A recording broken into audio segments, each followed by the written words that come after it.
Yeah, and kind of similar to humans, as soon as you say, I think or I feel, the answer is Prozac or Paxil or Trazodone or Gabapentin or, and that is, I guess, the medical profession's chosen way of modifying behavior.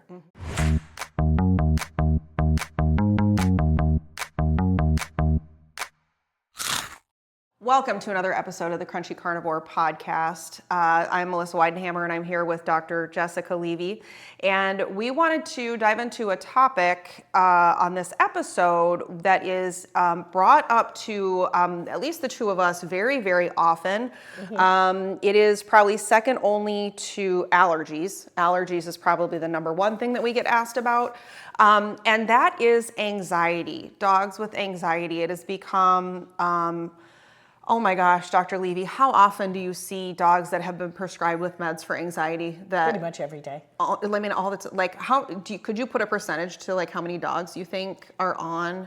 I don't know, because, I'm seeing a subset of the population. Sure. But a lot of them, like almost everybody's on Gabapentin at least. So they're just, it's just this ramp, like, I feel like it's overdiagnosed, kind of like ADHD with kids. Like, it's like... Probably. It is just, the diagnosis is handed out really fast. Yeah, and kind of similar to humans, as soon as you say, I think or I feel, the answer is Prozac or Paxil or Trazodone or Gabapentin or...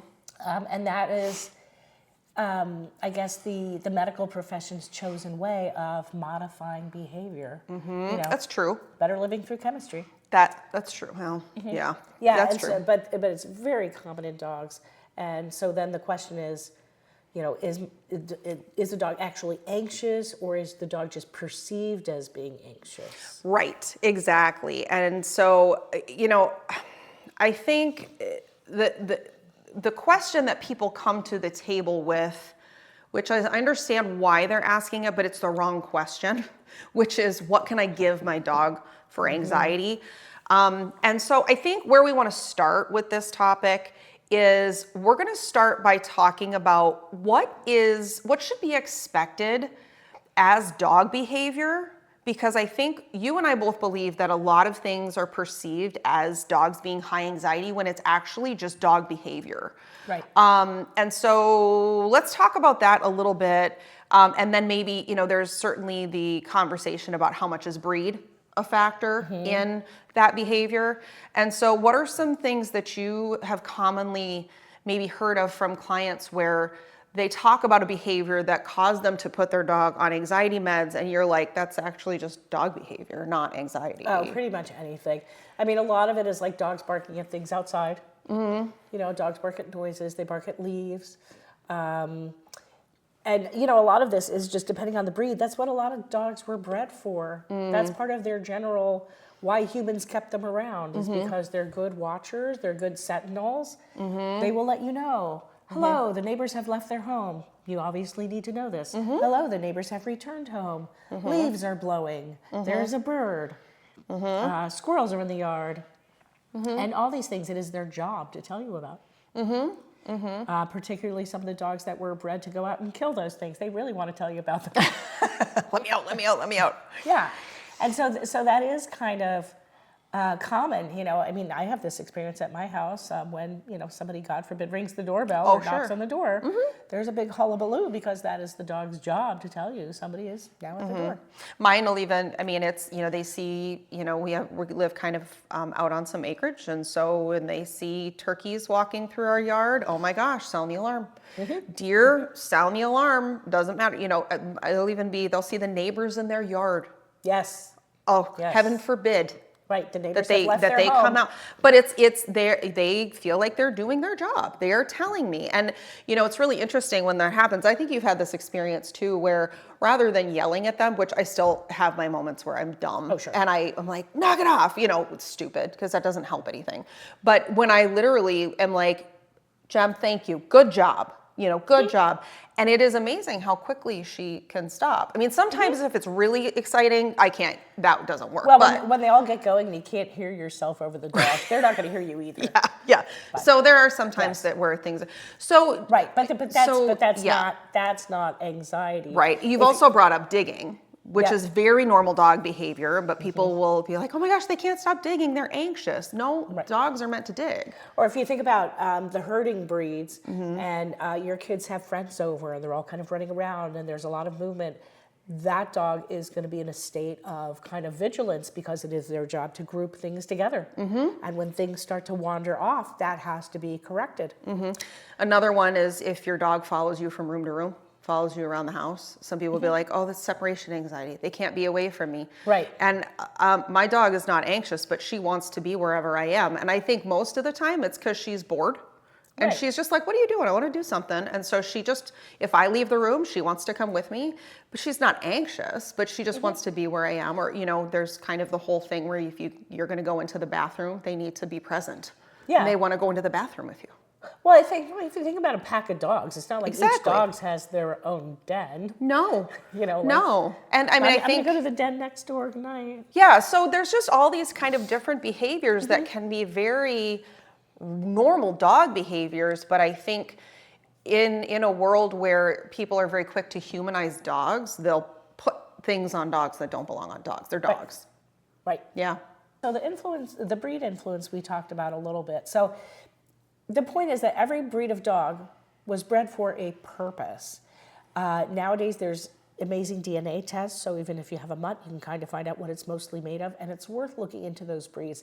There's a really good book about this called Meet Your Dog by Kim Brophy, and it kind of goes through, she groups them a little differently. It's not necessarily like the AKC groups of like the sporting breeds, the hunting breeds, the whatever, but it's interesting to see like what those dogs were bred for so that you have a better idea of what to expect from your dog. I always talk to people about the difference between, you know, the Labrador Retriever is kind of like the everybody's friend dog. That's the dog who is your companion, right? You take the dog out hunting, you do your thing, you shoot the bird, the dog will go and get the bird and bring it back to you, as opposed to a more independent actor like the Jack Russell Terrier. What do you do with your terrier? You literally take them down to the barn in the morning and you turn them loose. You are not going to help them figure out a better way to kill rats. They don't need you. They don't need your supervision. They know how to do their job. They were born that way. And so they're not looking to you saying, yes, master, what would you like me to do? Right. They know what they're going to do. And so you have some differences in breeds like that where some are more, I think it's called biddable. Some are more biddable than Yes, others and yes. some are not. So it's worth kind of knowing about that before you get a dog. And then before we started filming, we were also talking about, you know, where you get your dog from. So I have found, I have sometimes had clients who have gone to dog shows and they kind of, you know, looked at all the different breeds of dogs. And then they've talked to all the different dog breeders. And what they found was that uniformly, every breeder was pretty much like, oh my gosh, this is a great family dog. So much so that they ended up buying an Akita, which is not a great family dog. No. And so then, you know, where you get, are you going to get honest information about the kind of dog that you're interested in and whether that would be a good match for your family. And that's where I think holistic breeders or preservation breeders, you know, people who really want to do right by the breed. So, I mean, because you can kind of talk about that, like kind of questions that you've gotten that may have made you say, this might not be the breed for you, or... Yeah, I usually, so for people who are not familiar, I bred for about 7 years holistically, and my breed was a bully breed, a little bit more of a rare bully breed. It's basically the original version, recreation of the Old English Bulldog. And I would get people calling me because when you look them up online, it's basically communicated as a healthy bulldog. That's what people see. Right, like a healthy English bulldog. Right, they just see healthy bulldog and they think it's like just a healthier version of a standard English bulldog. And that is not at all what they are. If you look at the classification, they're a working breed. And so I would get people calling me, they lost dogs to cancer or whatever else. And so not only did I do a healthy version of a bulldog, I did it all holistically. And so I had people really interested in, for that reason, because they'd had tragedies in the past. They're like, I don't want to have that again. So I want a healthy dog. I want a dog that'll live longer. So I would get those people, and they were thinking, you know, they didn't want anything that was too demanding. They didn't want it, you know, they just wanted a healthy bulldog. And so I would have to communicate, these are not easy dogs. They're great dogs, but you have to be a leader. You have to give them structure. You have to understand they can be intense. They're very athletic. They're about a 50-50. So it's not like you got to run them like a greyhound, but they need that intense play exercise to a degree. And then they'll lay with you on the couch, right? Right. So I did do a fair amount of, or even, you know, I had to learn my lesson the hard way. People that had the breed that I bred before, and for whatever reason, they got a very low drive male. That's majority of the time, that's not what was produced. That's not the way they're built. And so they were expecting a healthy couch potato. That's not what I had. So that was just kind of some of my experience. And I was very upfront about that, because I never wanted there to be frustration or have a situation where it was the wrong fit. Right. I just didn't. Right. That was very, very important to me, because it's too hard on the family, it's too hard on the dog. And for the most part, I think in my entire time doing it, I think we had to rehome one. So yeah, and in general, anxiety is one of those, I don't know if it's really an inherited trait, but it is something that puppies learn very young from their mother. And so when you take home that 8-week-old puppy, it is not a blank slate. It knows a lot of things from its mom. It knows that noises are scary, and that men with beards are scary, and that, like, it's already learned all these things. And so I always kind of felt bad when I, you know, at previous veterinary clinics, when I would have people come in with a female dog, and they would say something like, well, you know, she's pretty anxious and she's not social, so we're just going to keep her at home and breed her. And that's really like the wrong choice. You're going to end up with a bunch of anxious puppies that are going to go to homes. And, you know, we don't all have the luxury of selling our puppies to people who are dog trainers, people who are dog experts, people who are dog behaviorists.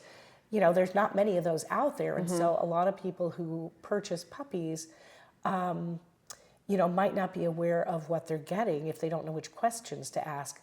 I had one year where it seemed like every client got the dominant puppy in the litter. And how did that happen? Because they sat down on the floor, and the first puppy that came over to them was the one they picked. Well, that's going to be the dominant puppy in the litter. And so I think those are, like, that's my ideal, because they're brave, they're not afraid, they're easy to train. But some people don't want that. Some people want the one that's going to, you know, sit and cuddle in their lap. So just to speak on this before we move on to another topic, being, you know, because breeding was my world. I cannot stress enough, you know, you talked about, you know, the puppy picks up, you know, can leave the mom full of anxiety because of the man with the beard, because of this, because of that. There is a tremendous amount that can be done in the first 8 weeks of life as the breeder to head a lot of that off at the pass if it's done correctly. That is why it is so, so, so important to really research and find a good breeder. We actually made a full puppy search guide that walks people through how to research a breed, really find a good breeder, and from a holistic perspective, because that was not something that you could find anywhere. You could find how to find an ethical breeder list and that type of thing. But there is everything from the diet that they are fed can promote or reduce anxiety, the surroundings, the environment, you know, is it full of crazy stuff going on? Is it full of chemicals? Is it full of really strong smells, right? All of that kind of stuff. Do they use a program like Puppy Culture? I know there's a few out there. That's just my go-to because that's the one that I use. So I don't mean to leave any good ones out.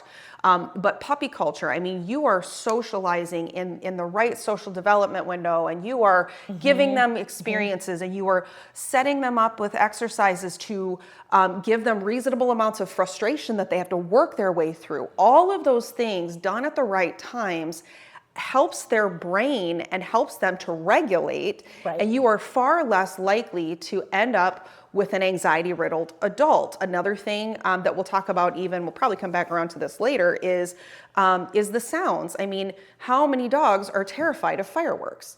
Do you know how much you can do with puppies when they're 3, 4, 5 weeks old to desensitize them to fireworks? And we successfully did it. Very rarely did I ever have a puppy family come back to me when they're 1, 2, 3 years old and say they're terrified of fireworks. Why?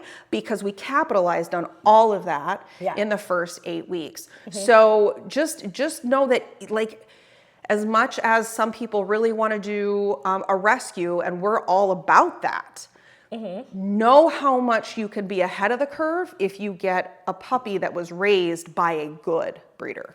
Right, and I think even rescues are kind of starting to clue into this. There's a handful that I've heard of, and I've helped one of them. Yeah, just recently we did temperament testing with a Great Dane rescue that ended up with a litter of puppies.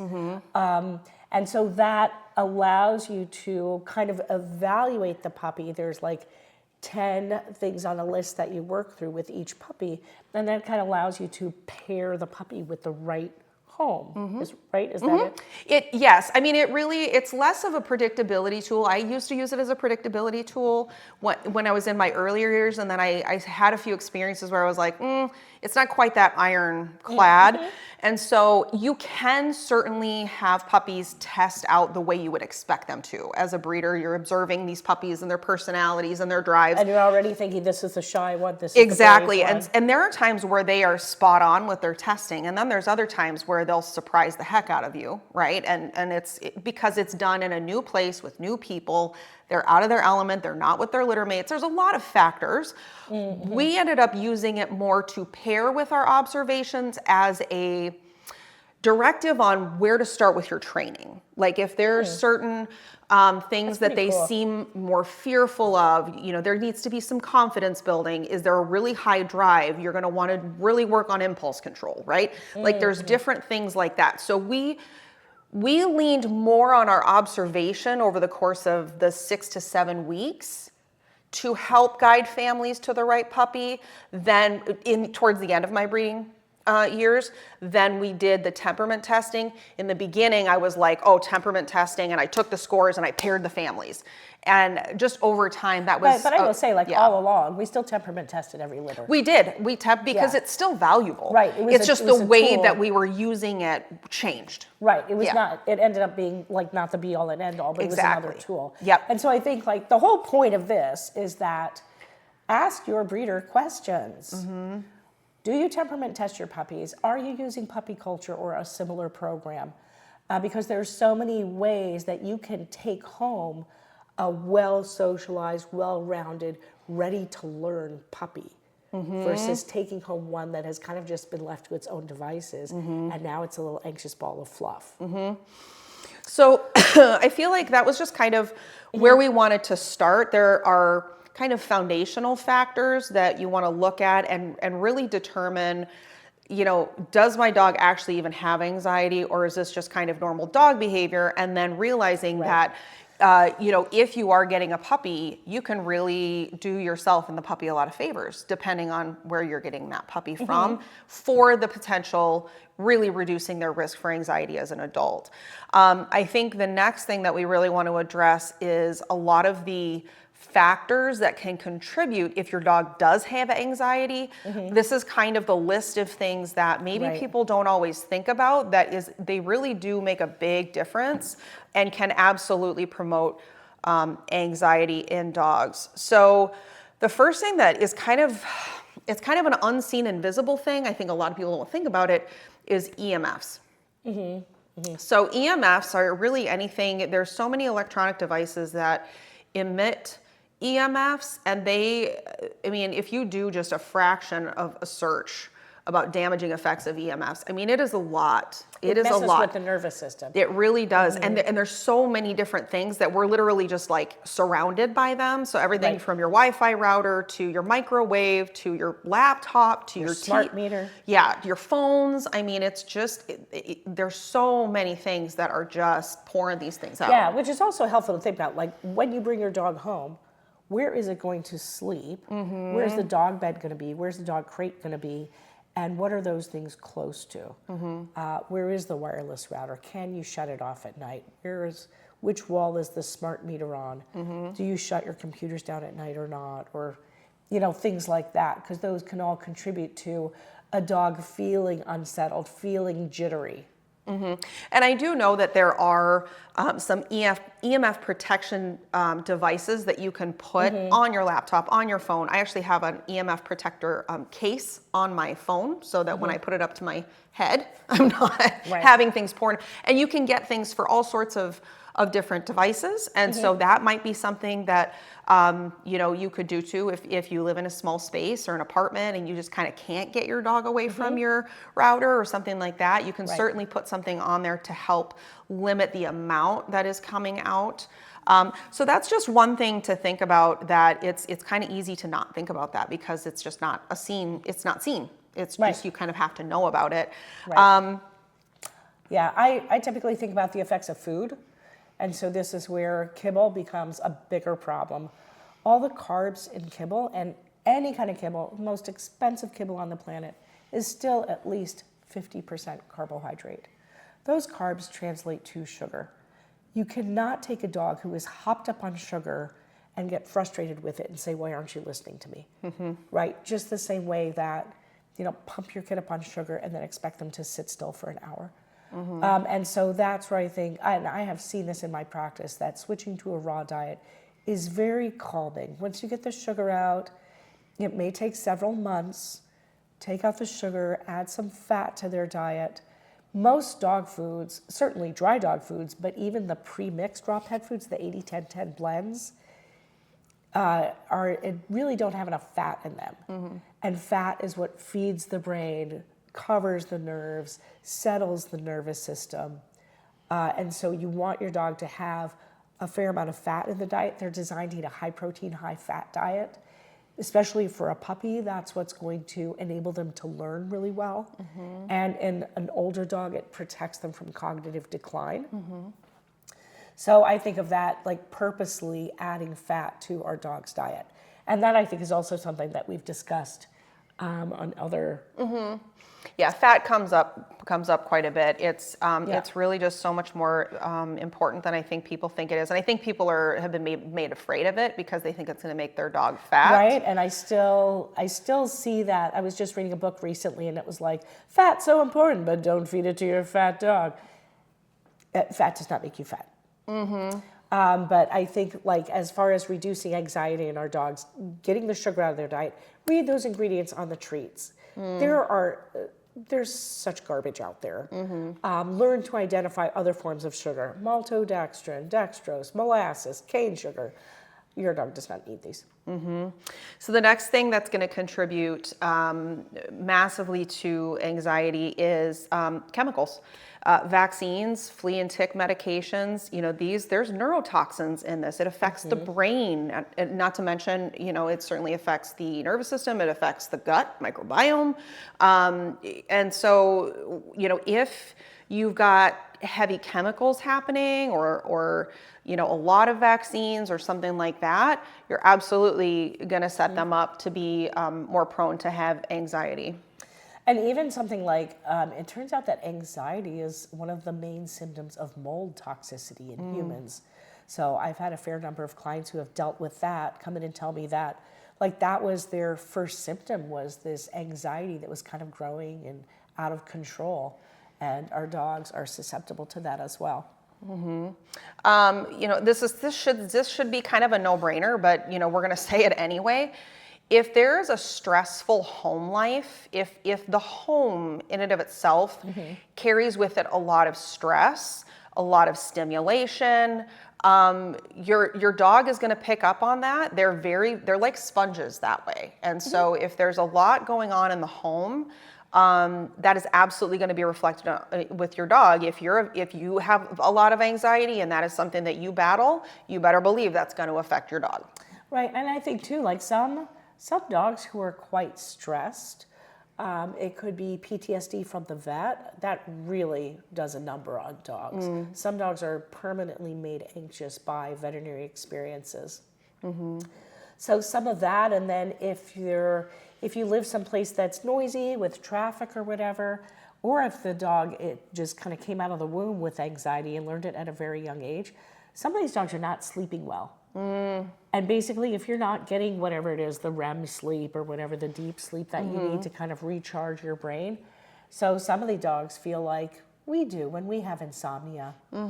Makes you a little bit on edge. A little on edge. Yeah, a little out of control. Another thing that I think people don't really think about is lack of training or management.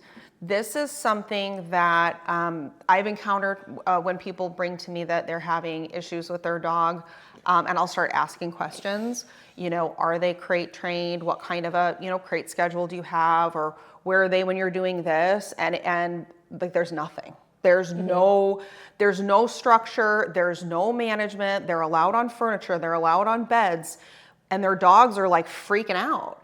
And they don't do well with no structure. They don't do well with no boundaries. And this is also how you end up with really unfortunate situations like resource guarding over sitting on the couch, or, I've seen it get really bad where, like the husband isn't even allowed to get in the bed because the dog prefers the wife, and they're like, no, you don't get to come in the, this is extreme. Yes.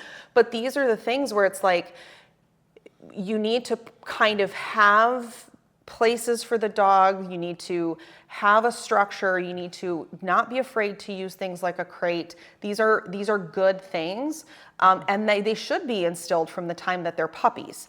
That is something that I hammered that home. We made all sorts of content on social media for when our puppies would go home for our families. Use the crate, get them to love the crate. We would start them before they left. We would feed them raw meaty bones in the crate. They love the crate. They like the crate. It's their safe place. It's their den. They can get away from things, whatever else. You're doing them a favor by having that in place for them. And generally, I think having limits. And so sometimes you need to leave a leash on your dog in the house so that you can reach for the end of the leash and not reach for the dog. Some things are better modified with treats and kind of making friends with your dog again. And sometimes you need to take control. So for example, I had a client who came in with a dog because of the dog's anxiety. And this story started with, Snoopy was lying on his chair and I reached for him to pet him and he bit me. So right there's like 15 red flags in that sentence. Right. Yeah, Snoopy should not have his chair, and Snoopy should not be on the chair if Snoopy can't behave. And so you're not harming your dog by setting limits. Dogs are designed to live in a pack structure. Not every dog would be head of the pack. And so the reason that we have dogs as pets, right? These are powerful predators. Yesterday at work, we were looking up all the different sizes of mastiffs. Oh. Because one of my clients got a couple of Tibetan Mastiff puppies. So we were looking to see which is the smallest Mastiff, which is the biggest Mastiff. Some of these dogs weigh up to like 170 pounds. Oh my goodness. And of course that dog can kill you in a heartbeat. Right. So what allows us to have dogs as pets? I think it's because 99.9% of dogs don't want to be the one in charge. They're like, please take this off my table, off my plate. Set some limits. You set the rules. You take care of disturbances. Like, you be the one who's alert because I need to relax a little bit. And so, and honestly, like the 0.1% of dogs who don't tolerate that and who are adamant that they will be the one in charge, those are the dogs who get euthanized. Because it's very hard for humans to live with dogs that want to be the ones in control.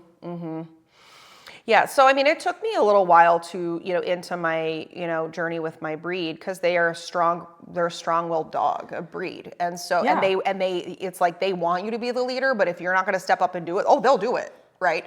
And so, but that's the thing too, because you said something about this to me a while ago. The bully breeds were bred for bull baiting. Right. Imagine the kind of nerve that takes. These dogs are not afraid of things. They have nerves of steel. Think about dogs that were bred, like Rhodesian Ridgebacks were bred to hunt lions.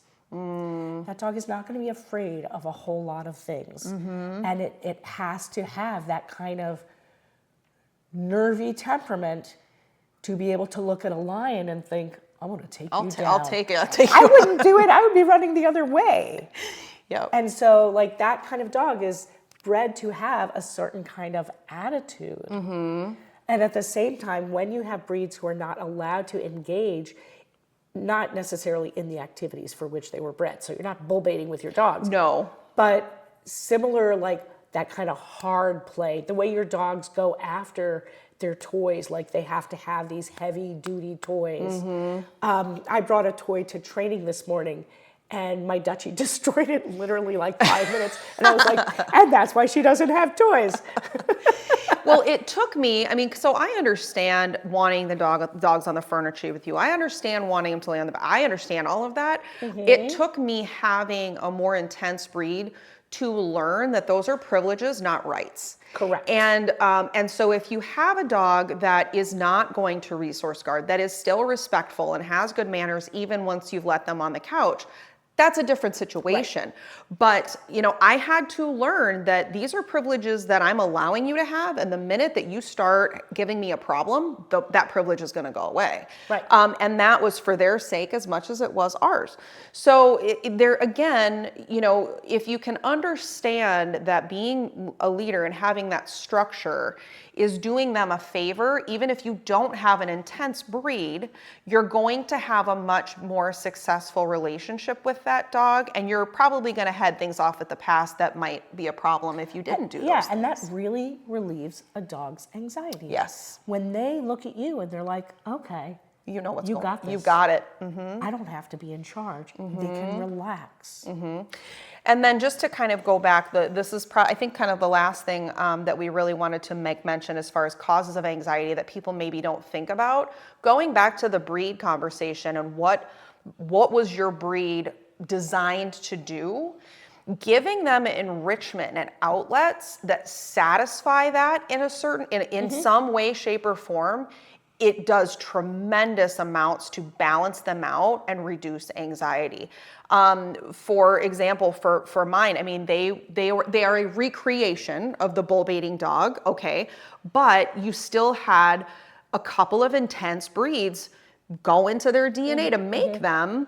And so there is some similarities in what they do. And so I make it a point to give them things that they can run hard for, give them things that they can, grab onto with their mouth and pull and yank and pull, things like that. Because the original version was meant to go after and tear apart a bull, as awful as that is. That's what they were meant to do. When I allow and provide that for my dogs, intense chewing, that's another thing. Once I allow them, if I find things for them to do that, the calm that comes over them. And I don't have anxious dogs, but I just watch their difference in kind of how they are when they're allowed to have those things. So understanding what your breed was meant for and giving them outlets and making sure they have enrichment is very, very important. Yeah, and that kind of, like I said, that kind of breed research. So read the AKC or UKC description. Read the book Meet Your Dog by Kim Brophy. It's worth talking to other people who have or have had that breed of dog. I have so many clients who got XYZ kind of dog because their boss had one and it was really cute. Or they met one at the park one day. Or like in Fraser, he had a Jack Russell Terrier and it was really cute. That dog was like crazy well trained. When you bring them home as puppies, they're not like that. And one thing that, kind of in this same vein, we talked about this back in one of our puppy episodes when people are trying to find the right breed when they're thinking about getting a puppy, is to go on social media, Facebook or something like that, and find lovers of that breed community pages on Facebook and really just take some time and watch what people are saying, common experiences, common problems.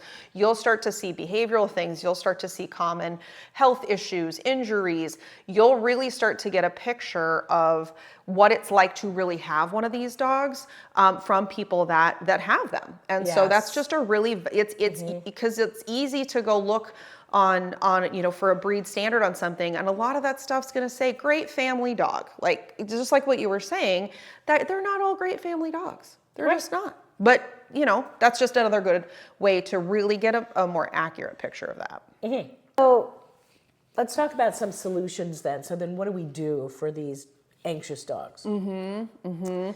First thing we're always going to say is diet. There's so much as far as, obviously getting all that, sugar basically out, that all that starch is number one, but then you also just have the benefit to their gut microbiome balances out their moods incredibly. And so that's just, it's such a, you got to check that off the list to really know what you're dealing with. I feel like diet's probably first.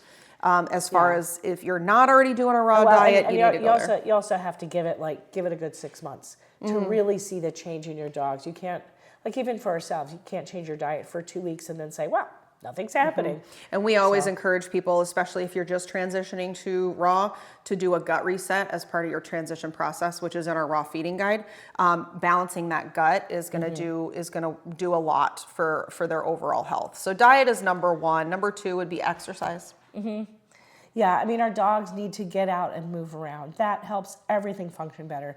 That's what makes digestion work better. They need to sniff that fresh air and get all the sniffies in.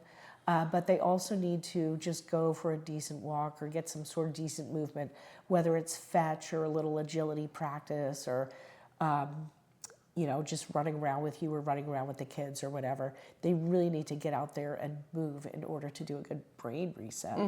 And something that kind of goes in tandem with that, another thing that we were going to bring up is getting them in contact with untreated grass, getting them in contact with the ground. Grounding is a very real, beneficial practice to do for yourself or for your animals. There is an exchange energetically, and this is scientific. This is not woo-woo. This is literally an energetic exchange between the body and the ground that is just beneficial for everything from inflammation to stress management. It clears your head. It's unbelievable what grounding can do. Right, and a lot of it is just the electrical forces from the earth that our bodies need to feel in order to respond appropriately. And so that's essentially how that works. In order to diffuse tension, whether it's emotional or electromagnetic, all the stuff that builds up in our dogs, they literally need to go outside and lay on the ground. And obviously, if you're in a townhome complex, if you're in an HOA, if you're in an apartment complex, they need to be on untreated soil or grass. Now, if you do have a challenge where it's really difficult to find a spot that isn't treated, it takes a little effort to get there or something else, there are things like grounding mats, which are wonderful options. I get mine from earthing.com. I use them for myself. If my girls are sick or having a problem, or maybe it's the winter and I can't get them outside, they literally can lay right on the mat. They're washable. They're great. They're not that expensive. So we'll link that website down below. So grounding mats are an awesome option if you do live in a more in a situation where it's a little more difficult to actually get them to that untreated ground. It's not as good. I'm not trying to say that grounding mats are as good, but it's definitely beneficial. I do notice a benefit. There are even grounding shoes. There are so many different options now because there's just really people are noticing the benefits. But I think that's where too, if you're getting your dogs outside, some of my clients are very worried about their dogs, getting some infection from dirt, or some dogs might get dirty. They need to not wear boots. Don't cover their feet. Yeah. Very important. Very important. And then when it comes to, trading, enrichment, there's tons of resources. There's tons of groups that get together, whether it's hiking groups or one of my clients who's on the West Coast told me about it was some brave dog thing where you were matched up with people from all over the country. But you got to like participate in exercises with your dogs, and everybody got points and stuff like that. Oh, that's super fun. Yeah, so there's tons of activities out there. There's a lot of places where you can go to trade. There's a lot of places where you can just take your dog on a walk in the woods. And so that it's important to kind of schedule that in so that your dog has enough outside time. The next thing that we would talk about is something like a CBD supplement or like medicinal mushrooms that are really good for cognitive support. We'll link a couple of websites down below that have really good products for that. There's something about dealing with that cannabinoid system. Really, medicinal mushrooms are phenomenal. They're very powerful. I think they're becoming more and more well-known and talked about, but that is a tremendous help as well, especially for not only anxiety, but for seniors and their cognitive decline. They can kind of all work really well with that. Right. Also. Medicinal mushrooms also provide minerals, and so they support the adrenal glands, which takes dog out of that kind of fight or flight, constant steroid release. There was a study that was done at Angel Memorial Hospital in New York City where they had people bring in their dogs and they checked cortisol levels on all these dogs. And what they found is that the dogs who had another dog at home, even if the owner's perception was that the dogs didn't like each other, they had lower baseline cortisol levels than dogs who were the only dog in the house. So I'd encourage everybody to go out and get another dog. They're just like potato chips. Exactly. Well, they kind of are. They kind of are. They kind of are. And then, when it comes to the what can I give them? Right. And so sometimes it does come down to that. This year, we're suspecting that the 4th of July might start June 1st in these parts. This is kind of big fireworks part of the country. I don't know if there's any part that isn't. And so prepare for it. If your dog likes to hide, make sure their hiding place is comfy and as soundproofed as possible. Put a TV in there or something that's going to play some, white noise or something like that, or a fan in there that might, cut off some other noises. And then there are these apps that can kind of prepare them for exposure. Yeah, and this is actually what we would do with our litters, with our puppies from the time that they were 3 weeks old and they were starting to eat real food off of mom. It's a very exciting, pleasurable experience. And so we would play, fireworks was always the one we started with just because it's the most, problematic sound, it seems like. But you can get these apps, get your dog doing something very, very like high value, pleasurable. Chewing on a raw bone. Yes, or eating their raw meal or whatever it is that they love to do. And you play the sound. And if they're really sensitive, you just start out at a really low volume. And you can kind of over time work your way up. Start doing this now. This takes time. You have to build it up over time and desensitize them. But it is very, very effective to play these sounds. And there's just also, we've done everything from gunfire to dump trucks to, obviously fireworks. Smoke alarms, kids screaming. There's all sorts of, so we're going to link a couple of those down below so that you can have that. And that is something that you can very easily and proactively be doing a couple of months ahead of 4th of July.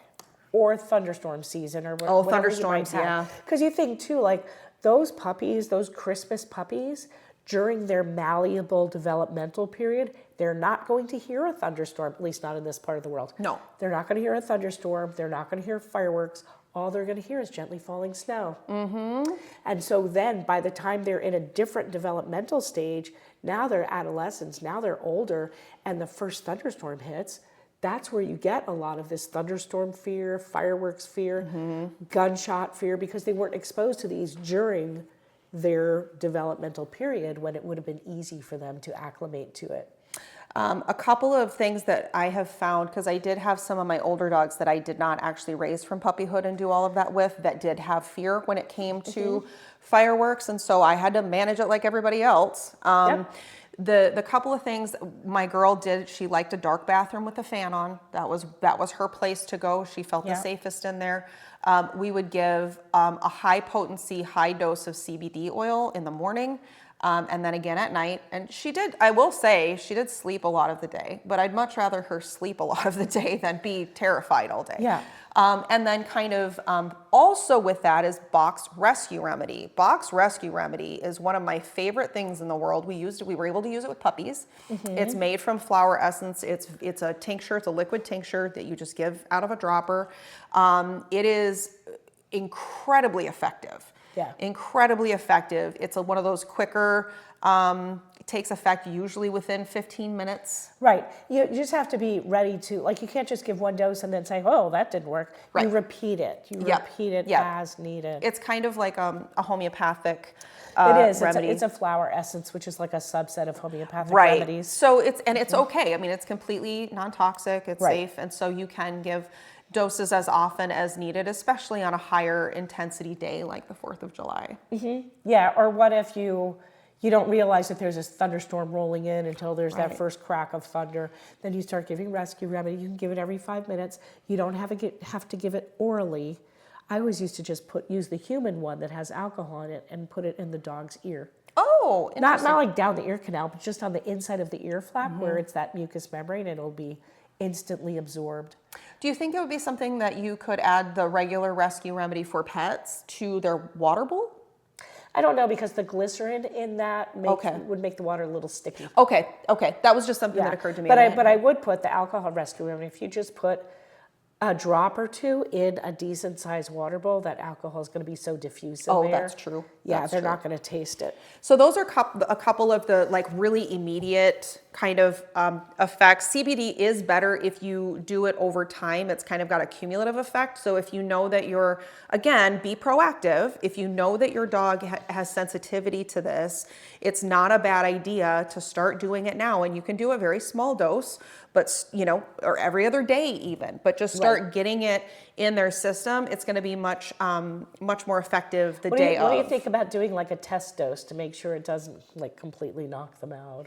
Well, I mean, you certainly could do something like that. The dosage on the website that we'll give is pretty good, I think, and they do give really good instructions about how to kind of start your dog on CBD. So I would definitely follow their instructions. And then there's a couple of herbal things, again, when we're in the category of like, what can I give my dog? Right. So Herbsmith, which is an organic herbal line made for dogs, and it's based on Chinese medicine. So they have an herbal supplement called July 3rd, which you can use as needed. So you don't have to start like a month in advance. You can give it on the day of.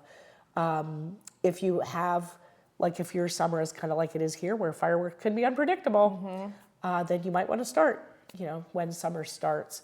And you might just give, 1 dose per day because, it's unpredictable. You don't know when fireworks might happen.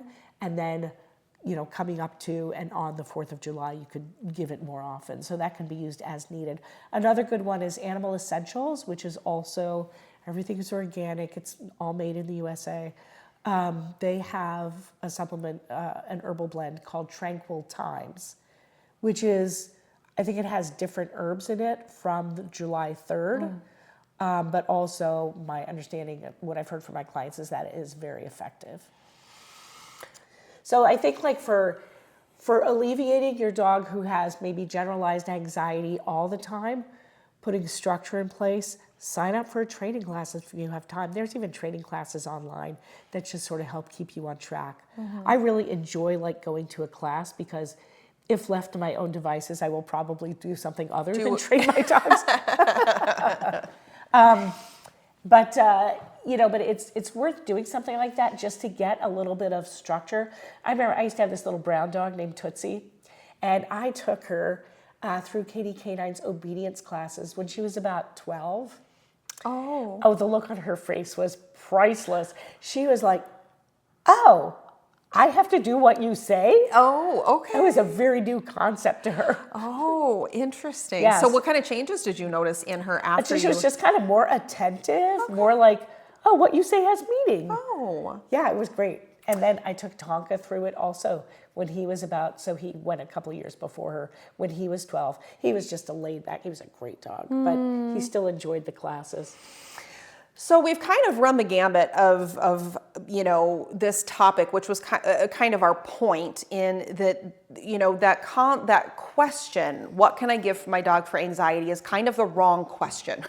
It's really, you really have to look at a lot of different factors to kind of weed out what the actual problem is. Are they really an anxious dog?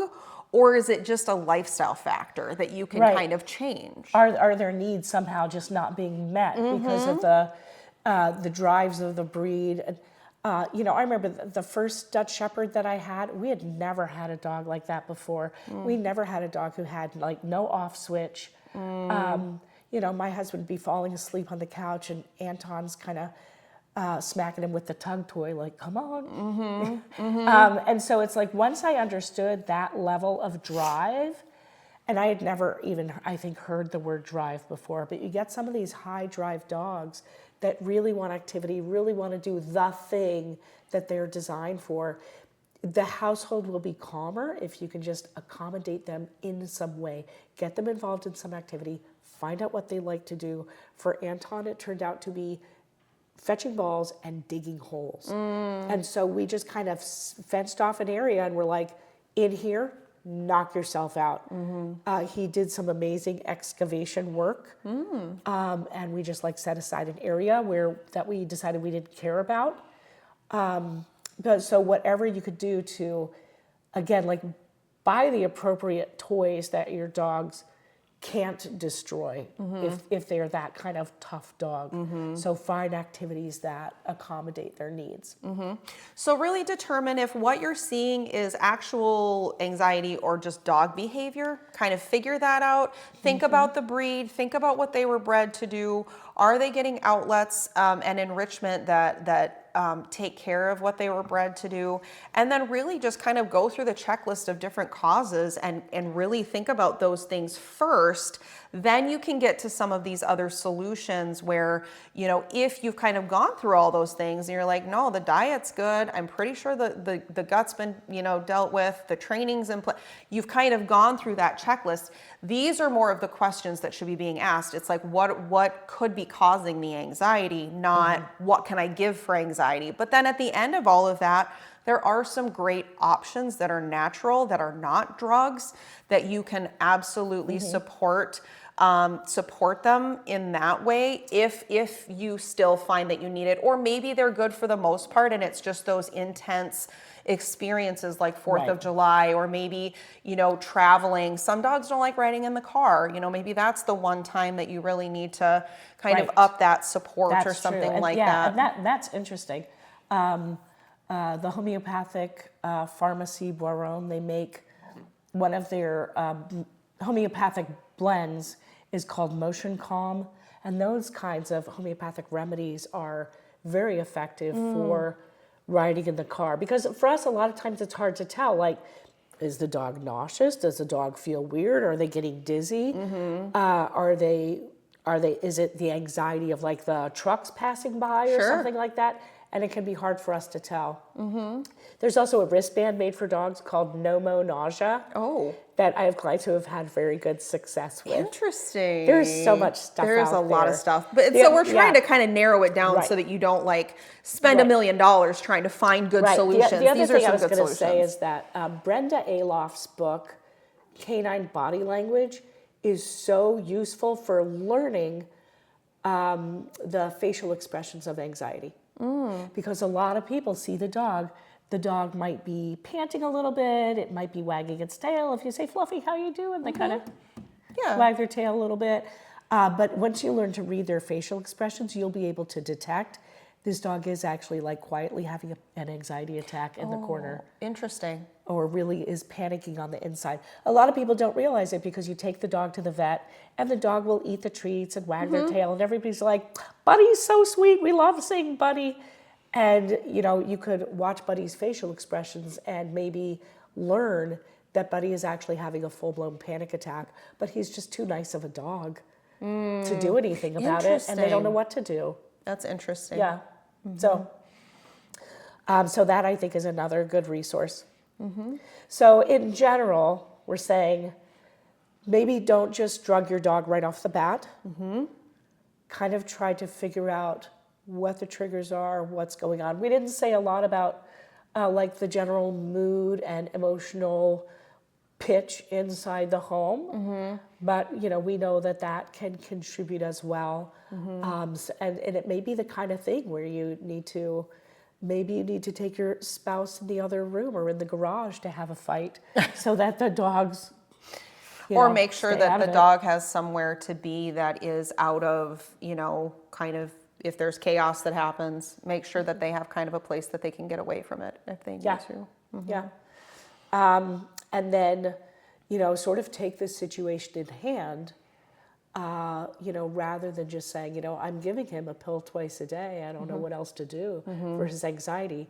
If you do the other things first, then instead of just kind of, like you said, kind of damping down the anxiety, but it's still there and it's still taking its toll on your dog's health by having that elevated cortisol level, having those circulating anxiety hormones. So maybe instead of just kind of trying to put a lid on it, maybe you can work from the ground floor. And if you ended up with an anxious dog for whatever reason, in Minnesota, the dog rescues here are phenomenal. They rehome so many dogs in this state. I'm surprised that everybody doesn't have like 10 dogs because they bring in so many dogs and successfully find great homes for them. But coming out of the puppy mill rescues, there's a lot of anxious dogs there. Of course. And so there are things that you could do so that 5-10 years from now, your dog is no longer anxious versus having a dog who's afraid of thunderstorms its entire life. And every thunderstorm is like knocking an hour off the dog's longevity.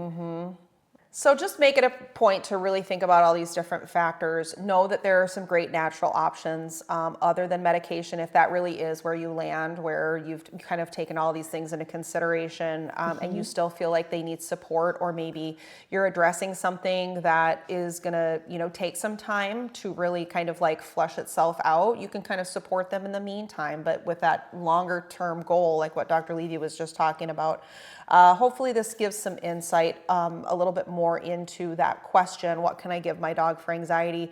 It's a lot bigger than that. And hopefully we've kind of brought that to light today. So join us next time again on the Crunchy Carnivore Podcast. Thank you so much for joining us. Our goal is always to encourage others to seek out the holistic approach by way of education and empowerment. You can check out our online resources at wellspringhaa.com. You can follow us on our YouTube channel, Wellspring Holistic Animal Academy, and you can also find us on Instagram at wellspring_HAA. We hope that this has been helpful and that you continue with us on your journey to holistic health for your pets. As always, we're here to be unapologetically all natural.